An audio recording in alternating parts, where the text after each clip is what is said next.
I have a story to read to you today, and I know you are going to love it. It is called Ralph Tells a Story, and it was written and illustrated by Abby Harlon. This story is great because it's all about this boy named Ralph, and he is working on true stories in school. Is anyone here working on true stories? We are. Well, poor Ralph, he's having this problem where he cannot think of an idea to write about with his story. So we're going to find out what he does and if he ends up coming up with an idea. Are you ready? Ralph tells a story. And I'm noticing all this blank writing paper here with only his name on it. Ralph Tells a Story by Abby Harlon. And look, Ralph is getting so frustrated. He actually has his feet up in the air. He can't think of an idea. Okay. For Lulu, Burke, and Nikki. My teacher always said, stories are everywhere. And I say that too. I feel like they are everywhere. Stories are everywhere. And the kids in my class were always finding them. The teacher says, yeah, stories, stories. And the kids are reading their stories with their friends and looking through them. This one says, then my mom ran so fast that she caught up with the ice cream truck. And this one says, after that, I decided to hide my Halloween candy in my bed. And this friend wrote, I ran down the hallway with my underwear on my head. And this friend wrote, the dentist forgot to give me a toothbrush. But every day at writing time, I thought really hard. And I stared at my paper, and I stared at the ceiling. But I could not write a story.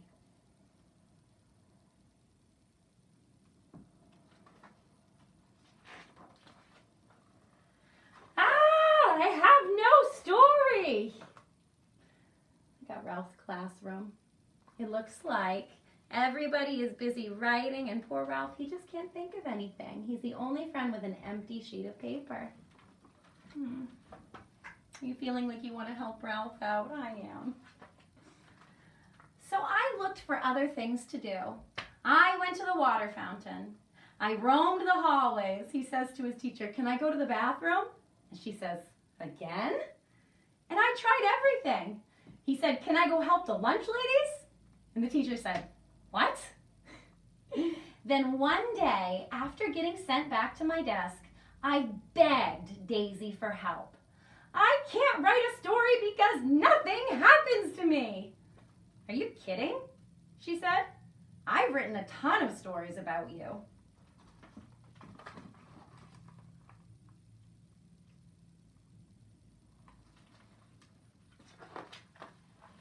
She began pulling her stories out of her desk. Look at this one, she said. Remember that time you let me brush your hair? And this one. Remember the time you knocked down all the crayons? Oh, and remember that time you painted your nails with a black marker? And look, here are all the different stories she's been writing about him. And I thought, I'll never be a great writer like Daisy. Well, then Daisy stapled all her stories together. Click, click. Wow, she said. This book is already 13 pages. Click, click. Can I use the stapler? I asked. I was really good at stapling. But you have nothing to staple, said Daisy. You have to find a story first.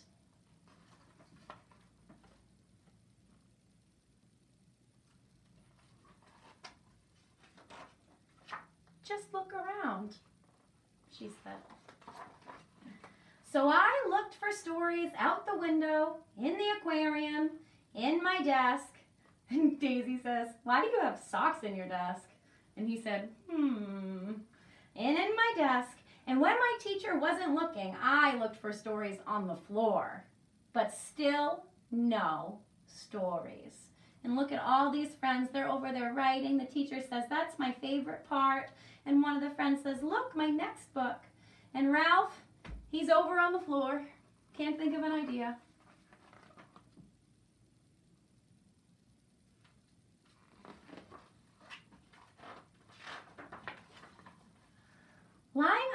desk reminded me of lying in the grass at the park. I closed my eyes and imagined I was at the park. Just like that time, a little inchworm crawled on my knee. The sun was shining right into my eyes. Squinting, I picked up that wiggly inchworm and looked at it up close. And that's when my teacher found me. "What's your story about?" she asked. I opened my eyes. I saw an inchworm. "Wonderful," she said. "I can't wait to read what you wrote." But there was no inchworm story. He hasn't written this story yet, has he? I sat right down and tried to write about the inchworm, but right away I got stuck. "Do you know any inchworm stories?" I asked Daisy. She just rolled her eyes and kept on writing. And then my teacher said, "Writers, come to the rug. Time to share."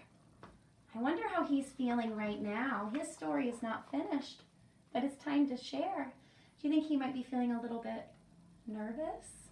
Do you think he might be feeling a little bit afraid or shy?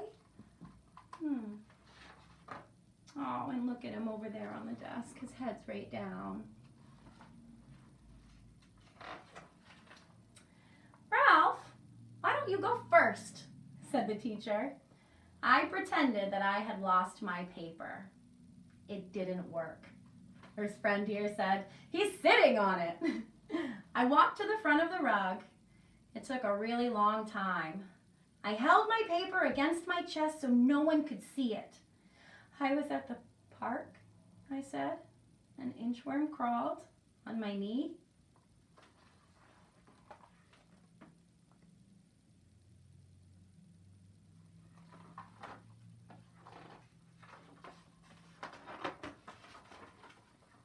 And it was quiet. My heart went thump, thump, thump, thump. Oh my goodness, he definitely looks a little scared here. What do you think? You think he looks a little bit nervous? I wonder what's going to happen. What do you think will happen? You think his classmates are gonna boo him? No way, Jose. That's when I looked at Daisy. Wow, really? Did it feel squishy, Ralphie? Did you take it home? And then everybody started asking questions. Did your mom let you keep it? Did you touch it? Was it a baby? Was it a girl? Did it tickle? Did you name it?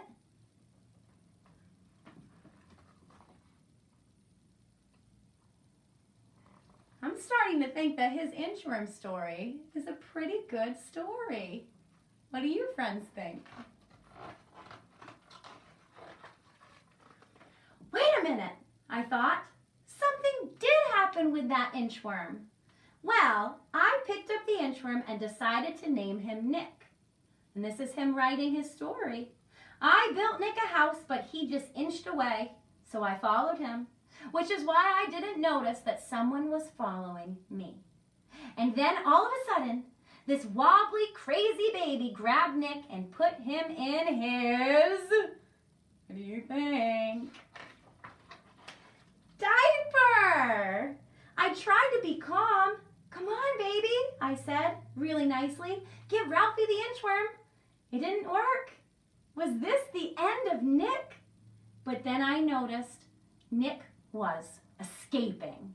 He crawled right up the baby's stomach, and quickly I rescued Nick and ran. And we spent the rest of the afternoon doing nothing together. The end. Wow, that was an amazing story. Amazing. Awesome job, Ralph.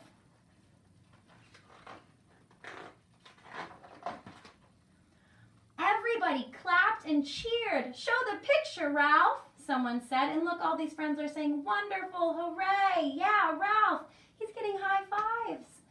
And guess what? He said I wasn't embarrassed anymore. So I did. He showed them the picture. And it says Ralph, and it has a picture of him and the worm. And it says I was at the park. Wonderful. That was last year. This year, I write stories all the time. I keep finding stories everywhere. This book might be too thick to staple. 100 Funny Stories by Ralph. So he thought he didn't have any stories to write. But guess what? Even an inchworm at the park can turn into an amazing story. There are stories everywhere. So remember that when you're doing your writing. Oh, and he even gave us some writing tips from Ralph. Number 1, get comfortable. Number 2, it's okay to ask for help. Number 3, you can always write about what you had for breakfast. Number 4, eat lots of chocolate. And that's the end. And look, here are some stories that he wrote when he started writing all the time. I'll read what they are to you so you guys can kind of get an idea about what some of these true stories are.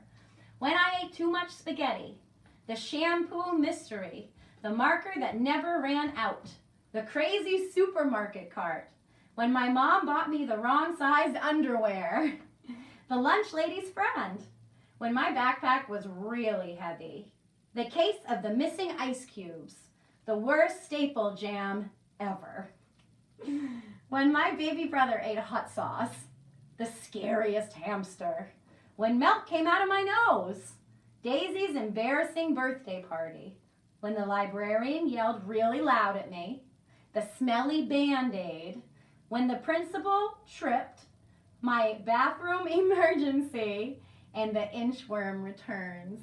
So those are all stories, like little things that he made into stories. Somebody tripping, a Band-Aid smelling, and he made them into books.